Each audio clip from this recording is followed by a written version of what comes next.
Professor ইউনূসের টোপ কাজে লাগছে। ইউনূস সরকারের টোপ, বিচার বিভাগের টোপ, এবং এটা আইনেরও একটা টোপ। পলকের চোখেও বৃষ্টি অঝরে কাঁদতেছে। এই কয়েকদিন আগেই এই মনে হয় 2 মাস আগে দেখলাম আমাদেরকে যুদ্ধ করে বাঁচতে হবে, জয় বাংলা, এরকম একটা স্লোগান দিয়া ওই পিজন ভ্যানে ওইটা চলে গেল। আবার পিজন ভ্যানের ওই জানলা থেকে ওইখান থেকেও স্লোগান দিতেছে, জয় বাংলা, জয় বাংলা, আমাদেরকে যুদ্ধ করে বাঁচতে হবে। মুখের মধ্যে ছিল হাসি। আবার ওই যে শাহজাহান খান যখন বেড়ে আসতেছিল, ওর হাসি নিয়ে এত ভাইরালি হইলো, কত কথা। এখন কেন চোখে পানি? তাহলে আগের সাহসটা এখন নাই কেন? এখন কেন ভেঙে পড়ছে? পুলিশের আইজিপি মামুনের রাজসাক্ষী হওয়া নিয়ে এই ইউটার্নগুলা কিনা আপনারা বুঝতে পারবেন আমার কয়েকটি পয়েন্টের মাঝে। রাজসাক্ষী হয়েছেন মামুন। রাজসাক্ষীটা আমেরিকাতে হওয়ার নিয়ম আছে। রাজসাক্ষী মানে হলো তিনি অন্যায় অপরাধ করেছেন, আবার তিনি স্বীকার আসবেন যে আমি এই অন্যায়গুলা নিজে করেছি। আমাদের প্রফেসর ডক্টর মোহাম্মদ ইউনূসের বিরুদ্ধাচরণ করেন, তারা শুধু প্যাঁচ লাগাইবার জন্য বৈশা রয়েছে। রে বন্ধুরা, খালি প্যাঁচ লাগাইতেছে, এদের আর কোনো কাম নাই। এরা লেবু এমনি চিপতাছে, লেবুরে তিতা করে ফলাইতেছে। এরা সোজা পথে চলতে পারে না, কত ধরনের প্রশ্ন যে তুলতেছে, আপনাদের প্রশ্ন শুনতে শুনতে মাথা খারাপ হয়ে যাবো। ঘটনার মোড় ঘুরে গেল।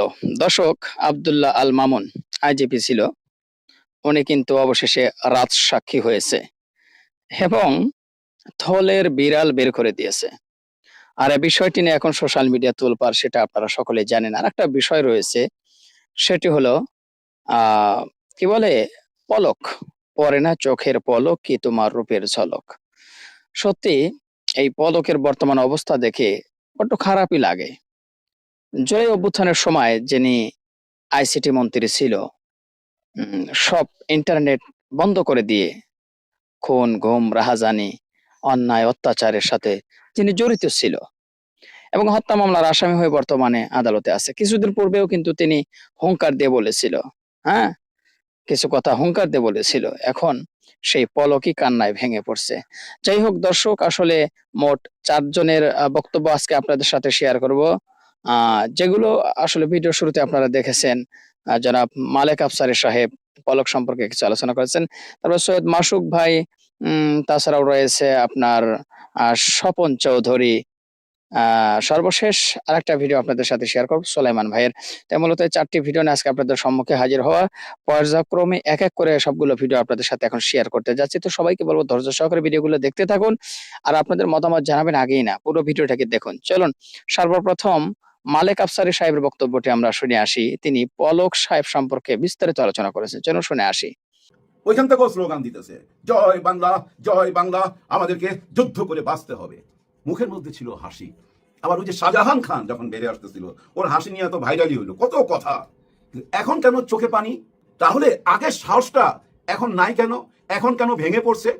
আগের ব্যাপারটা কি জানেন? আগে ছিল উকিল তো রাখে 10-12টা, সবাই কানে কানে কি বলতেছিল, স্যার কোনো ব্যাপার না, ওদিক থেকে মোদিজি চাপ দিছে, ওদিক থেকে ট্রাম্প চাপ দিছে, আবার শেখ হাসিনাও কিন্তু বক্তব্য রাখছে, 175 জনের লিস্ট কইরা ফেলাইছে, উনি চলে আসবে, ভারত সঙ্গে আছে। তো তখন বলছিল যুদ্ধ করে বাঁচতে হবে। আর এখন ওই উকিলরাই কানের কাছে বলছে যে স্যার অবস্থা খারাপ, হায় হায় পুলিশ প্রধান উনি রাজসাক্ষী হয়ে গেছে, আর কোনো উপায় নাই। এই জন্য এখন কাঁদতেছে। আর ওই পুলিশ প্রধান মামুন সাহেব, আব্দুল্লাহ আল মামুন, নামটা শুনলে মনে হয় আমাদের ওই যে নাট্যকার বা অভিনেতা আব্দুল্লাহ আল মামুন, না, ইনি পুলিশের প্রধান ছিলেন, বড় পদে ছিলেন আর কি। উনি এখন রাজসাক্ষী। কোন টাইমে? হায় হায়, যে টাইমে বিবিসি একটা অডিও কল ফাঁস করলো এবং 30-35 মিনিটের একটা ডকুমেন্টারি আমাদেরকে দেখাইলো। কি এই ডকুমেন্টারিটা ছিল? জুলাইয়ের উপরে। আমাদের এই দেশে কত চ্যানেল ওনাদের ডকুমেন্টারি দেখছেন? আমার মনে হয় টুকরো টুকরো অনেক খবর দিচ্ছে জুলাই, কিন্তু এরকম ডকুমেন্টারি আমরা দেখি নাই। আচ্ছা, এই যে অডিও কলটা ফাঁস করলো, এই অডিও কলটা তো বাংলাদেশের সিআইডি প্রথম দিছিল আদালতে, এই বিচার ট্রাইব্যুনালে ওনারাই প্রথম জমা দিছে, পরীক্ষা নিরীক্ষা কইরা, এবং বাংলাদেশের সিআইডি বলছে এটা একেবারেই অরিজিনাল। কিন্তু তারপরে ওইটা তখন প্রকাশ করা হয় নাই, ওইটা চলে গেল কোথায়? বিবিসির হাতে। আর বিবিসির ইমেজটা আমাদের কাছে একটু অন্যরকম না? গত 10 মাসে ওনাদের আচরণ দেখা, ওনাদের কথাবার্তা দেখা আপন আপন মনে হয়েছে, আপন আপন মনে হয় নাই। একটু অধিকার গন্ধ ছিল না? ওনারা এই বাংলাদেশের 18 কোটির চেয়েও ভারতের বাঙালিদেরকে বেশি গুরুত্ব দিচ্ছিল বিবিসি বাংলা।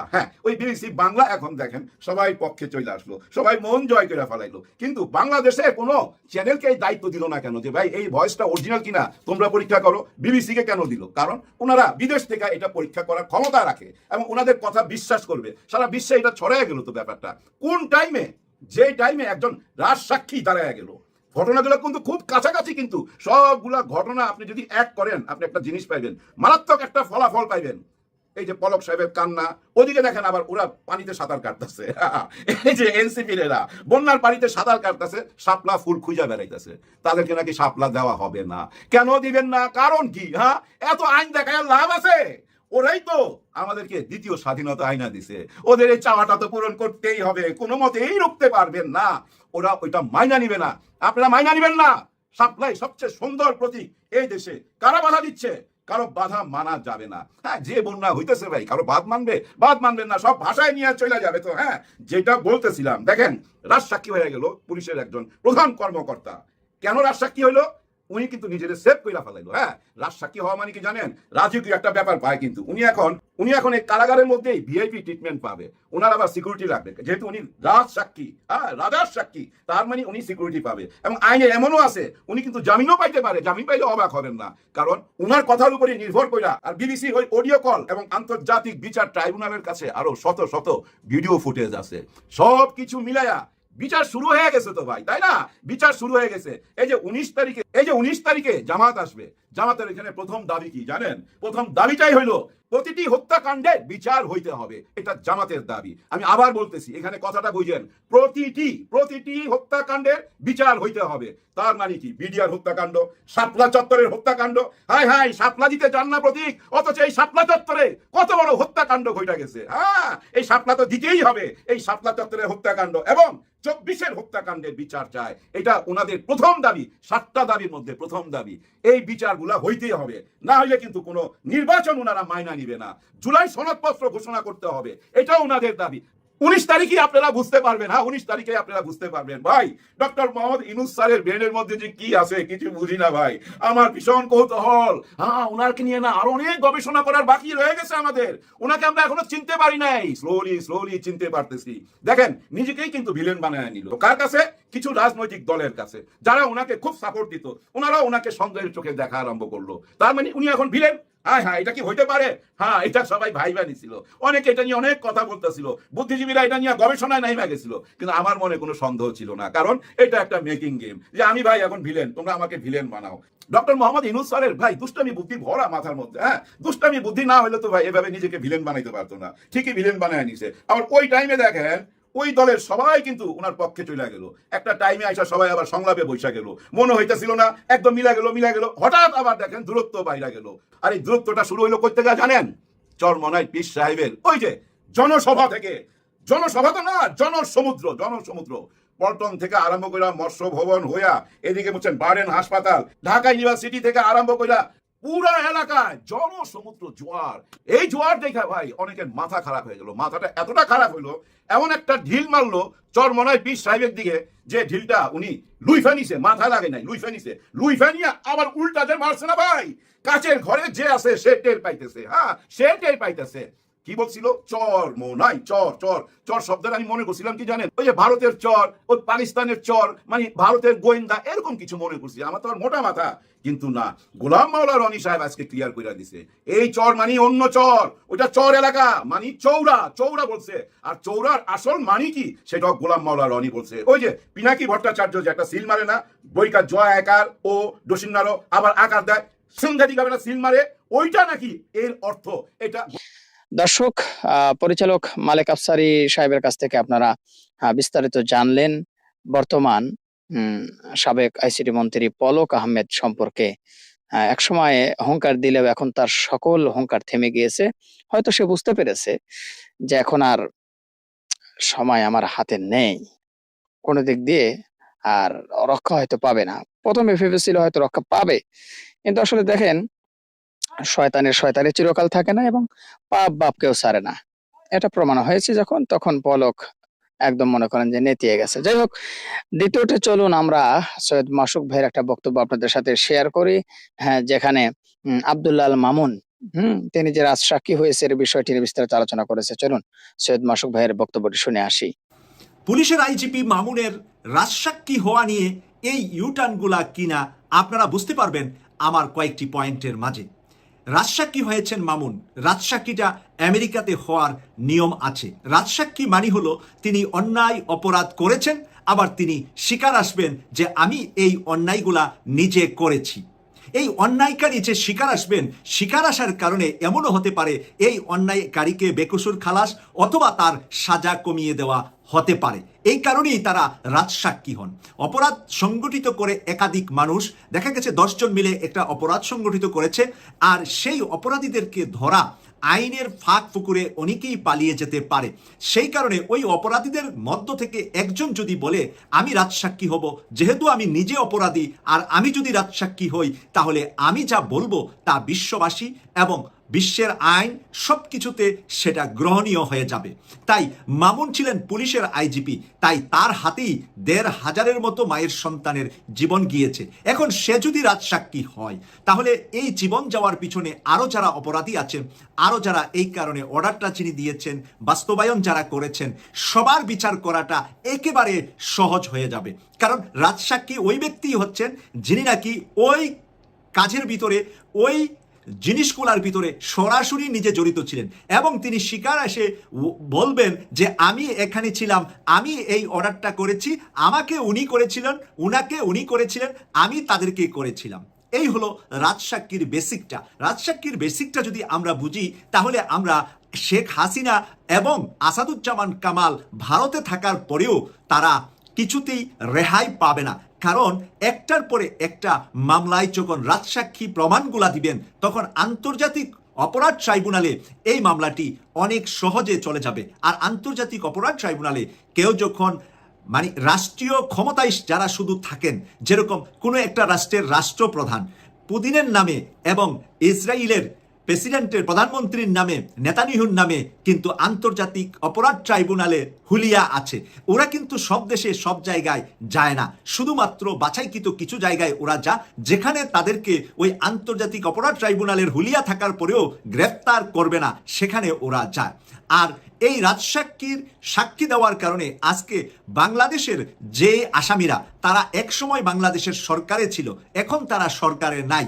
সেই কারণে পৃথিবীর কোনো দেশ তাদেরকে রক্ষা করতে পারবে না, কারণ তারা তো সরকারে নয়, কোনো দেশে তারা আশ্রয় নিয়েছে। কিন্তু রাজসাক্ষী যখন সাক্ষী দিবে যে তারা আমার সাথে ছিল, আমি তাদের কথা শুনে, তাদের অর্ডার শুনে আমি শুধু অর্ডার পালন করেছি, তাই এই রাজসাক্ষীর সাক্ষীর কারণে আওয়ামী লীগের একেবারে আপ টু বটন বহু রাজনৈতিক নেতারা, নেত্রীরা বাংলাদেশের আন্তর্জাতিক অপরাধ ট্রাইব্যুনালে শাস্তির মুখোমুখি হয়ে যাবেন, এবং শাস্তিগুলা কঠিন হবে, যেটা পলকের কান্না থেকে বুঝতে পারছেন যে রাজসাক্ষী হওয়ার বিষয়টা তাদের কানে কিন্তু আরো আগে গিয়েছে। কারণ এই মামুন, যে চৌধুরী মামুন যিনি পুলিশের আইজিপি, তারাও তো, উনিও তো ওদের সাথেই কারাগারে আছে। তাই মামুন তো একদিনে 24 ঘন্টার ভিতরে সিদ্ধান্ত নেন নাই যে আমি রাজসাক্ষী হব, কিন্তু এই রাজসাক্ষী হওয়াটা আভ্যন্তরীণভাবে ওরা জানতেন যে মামুন এই রাজসাক্ষী হতে যাচ্ছে। আর এই রাজসাক্ষী হওয়ার পরে আর আওয়ামী লীগকে বাঁচানোর মতো মানুষ বাংলাদেশে বাটি চালান দিয়ে পাওয়া যাবে না। প্রিয় দর্শক, আমরা আপনাদেরকে বলে রাখছি যে সুহেল তাজের মতন কিছু মানুষদেরকে দিয়ে আওয়ামী লীগ নতুন করে সাজিয়ে, নতুন করে গুছিয়ে ভদ্র আওয়ামী লীগ বানানোর চিন্তা করেছিলেন, যেটা ওয়াকারুজ্জামানের, হাসনাত আবদুল্লাহ, শারজিদ আলমের কাছে প্রস্তাবের ভিতরেও প্রকাশিত হয়েছে।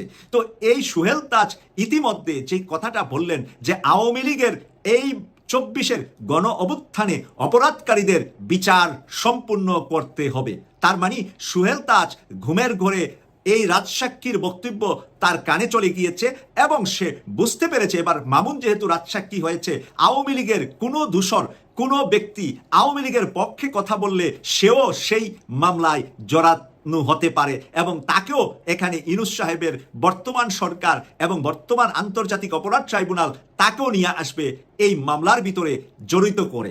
তাই সুহেল তাজ নিজেকে পরিষ্কার রাখার জন্য, পরিষ্কার করে দূরে থাকার জন্য, যাতে করে এই ঝামেলাটা তার উপরে না যা, সেই কারণেই সে নিজে বলছে আওয়ামী লীগের দূষরদেরকে 24-এর গণহত্যার জন্য শাস্তি দিতে হবে এবং শাস্তি পেতে হবে। দর্শক, আশা করি শুনেছেন। তো অবশ্যই আবার আপনাদের মূল্যবান মতামত জানিয়ে দিবেন। আপনারা সবাই জানেন গত কয়েকদিন আগে শেখ হাসিনার একটা অডিও কল রেকর্ড ভাইরাল হয়েছে। ভাইরাল হওয়ার পর থেকে কিন্তু আওয়ামী লীগের বা আওয়ামী লীগের এমপি মন্ত্রীদের যারা আটক হয়েছে, তাদের যারা বাহিরে পালিয়ে আছে, তাদের সবার জন্য কিন্তু মনে করেন দুনিয়ায় বেঁচে থাকাটা একটা কাল হয়ে গেছে। হ্যাঁ, খুবই বড্ড বিপদের মধ্যেই পড়েছে তারা। তো যাই হোক, সৈয়দ মাসুক ভাইয়ের বক্তব্যটা আপনারা শুনলেন। 3 নম্বরে চলুন আমরা এবার বক্তব্যটি শুনে আসি স্বপন চৌধুরী সাহেবের বক্তব্য। তিনি আসলে কি বোঝাইতে চেয়েছেন বক্তব্যের মাধ্যমে, চলুন শুনে আসি। আপনারা জানেন বন্ধুরা, প্রধান উপদেষ্টার প্রেস সচিব একটি প্রেস কনফারেন্স করে অলরেডি জানান দিয়েছেন ডিসেম্বরের মধ্যে নির্বাচনের প্রস্তুতি নিতে বলা হয়েছে।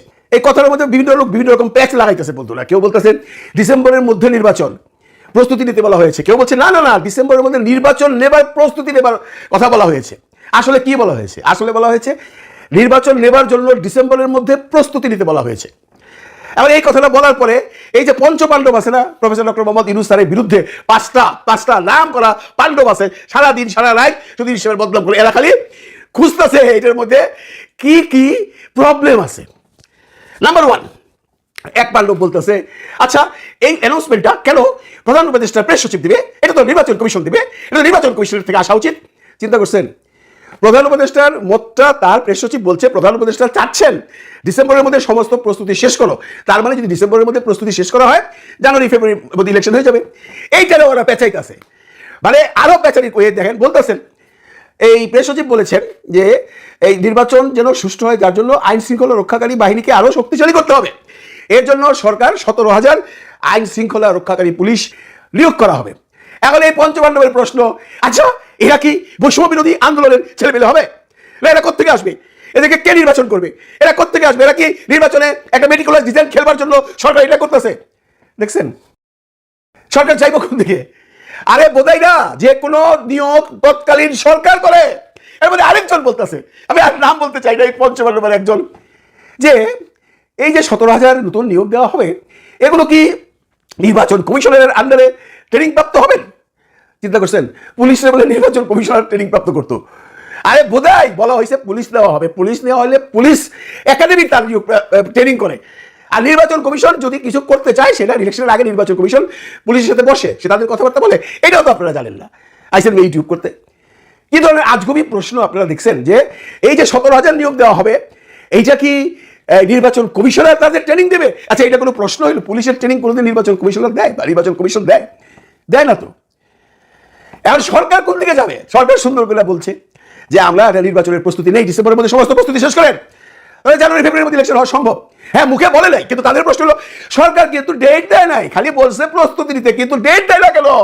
সরকার বইলা নেই অমুক তারিখে নেই, তোর কথায় সরকার চলে না। আরে বেটা দেশের অবস্থা লাগে ভালো কর। এই যে জামাতের আমির বলছেন যে নির্বাচন হবে না এই পরিস্থিতিতে, সেইটাকে সামাল দেওয়ার জন্যই তো সরকার এখন আইন শৃঙ্খলা পরিস্থিতিকে ডেভেলপ করতেছে। এই জন্য নতুন বাহিনী দরকার, সেই বাহিনী সরকারই নিবে। সেই বাহিনীকে ইউটিউবাররা করে দেবো নাকি? আমরা করে দেবো? আমগুলো লোক দিয়ে দেয় কে করে দিবে? সরকার করবে, পুলিশ ডিপার্টমেন্ট করবে। এই কথাটারে আবার এক একজন এক একভাবেই বলতেছে। আমি একটা নিউজের মানে এক কন্টেন্ট ক্রিয়েটর দেখলাম, জাহাঙ্গীর সাহেব আমাদের যে মাননীয় স্বরাষ্ট্র উপদেষ্টা, উনি নাকি বলছেন সরকার ডিসেম্বরের মধ্যে নির্বাচনের প্রস্তুতি নিচ্ছে, আমরা সব রেডি। মানে কথাকে খালি পেঁচানো, কথাকে খালি পেঁচানো, পেঁচায় একটা গন্ডগোল লাগানো, আর কোনো উদ্দেশ্য নেই। মানে ইউনূস সাহেব একটা কথা বলে না, এতদিন খালি বলতেছে ইউনূস সাহেব তো কোনো কথাই বলে না, উনি চুপচাপ থাকে, কোনো কথাই বলে না, উনি চুপচাপ থাকে। এখন তো কথা বললো, এই কথাটাও তো আপনার লেবুর মতো চিপাইতেছেন। এই কথাটা নিয়ে বিভিন্ন রকম ডালপালা ছড়াইতেছেন। কে 17,000 লোক হবে, এরাকে এসে নির্বাচনের প্রভাব বিস্তার করবে কিনা, কেন আপনি পার্টিকুলার ডেট দিলেন না, কেন বলতেছেন না অমুক তারিখে নির্বাচন হবে, বলে দিলেই হয়।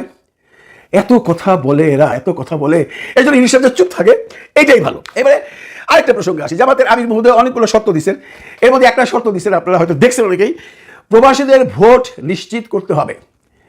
এই ব্যাপারে আমার একটা আর্জি আছে। আর্জি হলো এই যে আমরা প্রবাসীরা বাংলাদেশে রেমিটেন্স পাঠাই, আমাদের পরিবারের জন্যই পাঠাই। আমরা কিন্তু মানে বিপথে পাঠাইতে পারি, মানে হুন্ডি করে পাঠাইতে পারি, কিন্তু এই 5ই আগস্টের আন্দোলনের পর সমস্ত প্রবাসীরা যারা টুকটাক হুন্ডি করতো তারাও হুন্ডি বন্ধ করে দিছে। সবার মধ্যে একটা দেশপ্রেম আসছে যে ভাই আমার দেশের টাকা আমি গভর্নমেন্টের মাধ্যমে পাঠাবো, আমার সরকার শক্তিশালী হবে। 2-4 জন হুন্ডি যে পাঠাইতো না তারাও বন্ধ করে দিছে। কেন? ভালোবাসার জন্য, দেশের উন্নতির জন্য।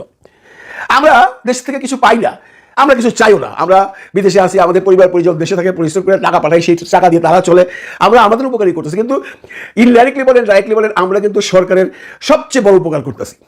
অনেকে বিতর্ক করেন তো যে বাংলাদেশে সবচেয়ে বেশি ফরেন কারেন্সি আয় করেন গার্মেন্টস, কিন্তু কেউ এই হিসাবটা করেন না যে গার্মেন্টস ওনারা যে টাকা কামায় তার চেয়ে বেশি টাকা তারা চুরি করে, তারা আন্ডার ইনভেস্ট করে, তারা টাকা ইনভেস্ট করে টাকা আনে।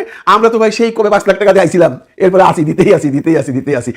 আমরা অনেক কিছু চাইছি অনেক সরকারের কাছে, কেউ কেউ দিছে, কেউ কেউ দেয় না। ইউনুস স্যার বারবারই বলতেছে যে আমি এটা করছি, এটা করছি। কত লোক করছে আপনারা জানেন, যারা ইদানিং দেশে গেছেন, এয়ারপোর্টে এখনো প্রবাসীদের উপর গায়ে হাত তোলা হয়। এইসব বিতর্কে গেলাম না, কিন্তু একটি কথা আমাদের আমির বলছেন, জামাতে আমির বলছেন, প্রবাসীদের ভোট নিশ্চিত করতে হবে। আমি এই ব্যাপারে ইউনুস সাহেবের কাছে আর্জি করতেছি, প্রবাসীদের পক্ষ থেকে আপনি আমাদের ভোটটা নিশ্চিত করেন। ভাই আমরা দেশের কাছে আর কিছু চাই না, আমরা আমাদের ভোটটা দিতে চাই এইসব জায়গায়, যে যে দেশেই আছি। এইটা নিশ্চিত করার আগে যদি আপনারা ইলেকশন করেন, তাহলে আমরা কিন্তু মাইনে নেব না।